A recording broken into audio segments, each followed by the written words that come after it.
बोले गंगा मैया की जय, बोले सत्य सनातन धर्म की जय, बोले एकादशी माता की जय। पतित पावनी कलिमल हारिणी मोक्षदायिनी मंगलकारिणी माँ गंगा मैया का ये पवित्रतम विश्व प्रसिद्ध पुराण प्रसिद्ध तीर्थ हर की पेड़ी ब्रह्मकुंड है।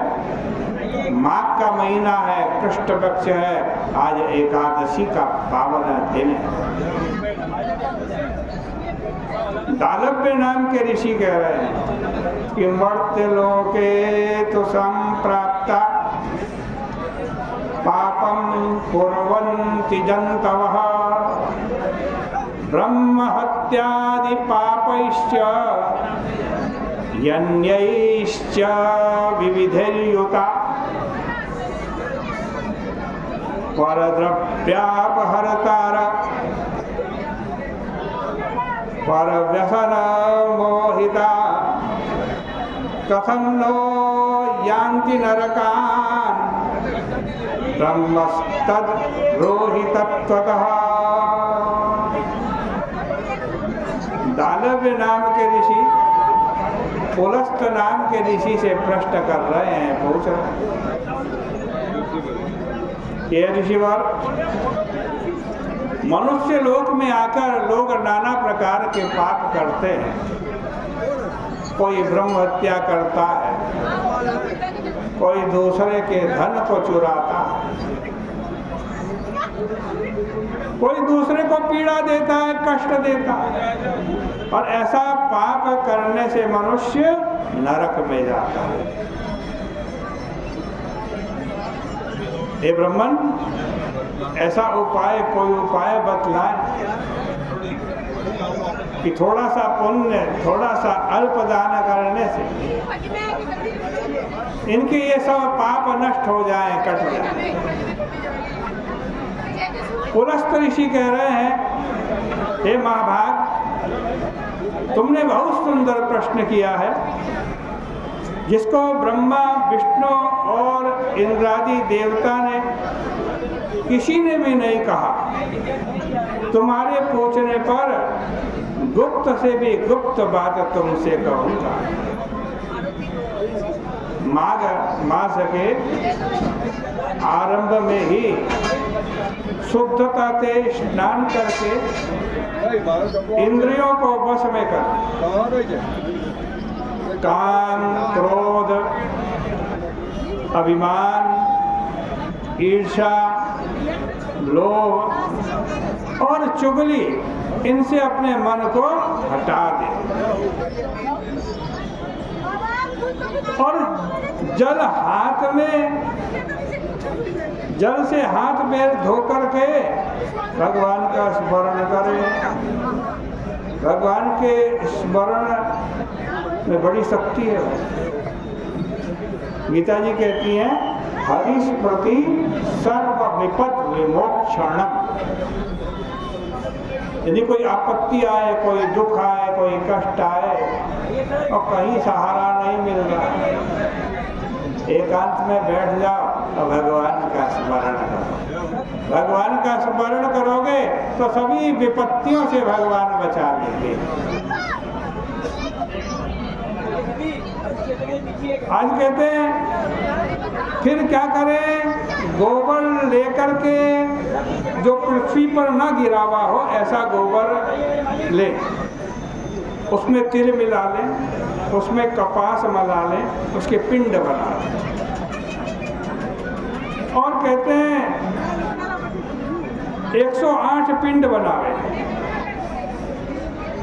यदि माघ महीने में पूर्वाषाढ़ा व मूल नक्षत्र आ जाए तो उसमें नियम ले, या कृष्ण पक्ष की एकादशी को नियम ले।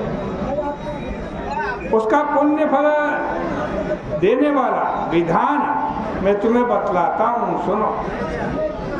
स्नान करके पवित्र होकर के भगवान श्री कृष्ण के नामों का संकीर्तन करें, एकादशी का उपवास करें, रात्रि में जागरण करें, गोबर से बने हुए 108 पिंड से हवन करें, शंख चक्र गदाधारी भगवान का पूजन करें, चंदन अगर कपूर चढ़ावे, बुरा मिला हुआ नैवेद्य चढ़ाकर बारंबार श्री कृष्ण का स्मरण करें। ये राजेंद्र पेठा, बिंजोरा और नारियल आदि से पूजन करें। यदि इन सब का अभाव हो तो सुपारी श्रेष्ठ है। फिर अर्घ देकर जनार्दन भगवान का पूजन करके प्रार्थना करें। नमस्ते पुंडरीकाक्ष, नमस्ते विश्वभावना, सुब्रह्मण्य नमस्तेस्तु महापुरुष पूर्वजा।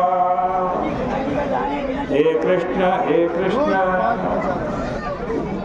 तुम बड़े दयालु हो, पापियों को भी मोक्ष देने वाले हो। हे परमेश्वर, संसार सागर में जो डूबे हुए हैं उन पर प्रसन्न हो जाए। हे पुंडरीकाक्ष, हे विश्वभावन, आपको नमस्कार है। हे सुब्रह्मण्य, हे महापुरुष, हे पूर्वजों के भी पूर्वज, आपको नमस्कार है।